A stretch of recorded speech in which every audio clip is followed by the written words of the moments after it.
Oraintxungoan jardura egingo dugu nire bideo gustokoena, bai?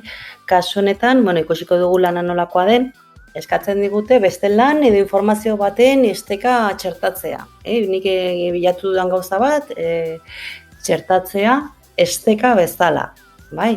Nola egiten dago? Kasu honetan nik egingo duena da, bilatuko du YouTubeen, joango naiz YouTubera, zuek Chromebooketan daukazue eskurago, baina hau ez da Chromebook bat, eta sartuko naiz, eta adibidez, ni zerri buruz, musika talde bat, nire kasuan, berri txarrak, ole, katedral bat. Vale. Hau da, nik aurkeztu nahi dudan bideoa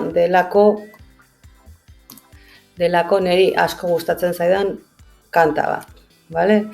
Orduan egin dezaket hemendikan hartu esteka edo normalean daukagu aukera hemen YouTubeen partekatzeko, bai? Eta hemen kopiatzeko esteka berdina da, kopiatu, bai? Egin genezake hemen goian ere bai hartu, klikatu eta kopiatu, bale? Baina ja kopiatu dut, beraz, gorde da arbelean, eta hemen egingo duena da bakarrik gehitu edo sortu. Eta kasu honetan, esango dut esteka bat txertatuko dut, irakasleak esteka bat eskatu didalako.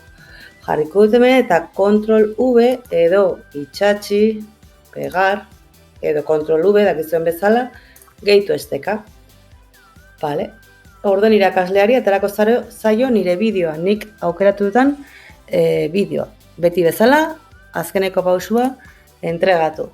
Eranskin bat bidaliko da, lanarekin. Berri txarra katedral bat ofiziala.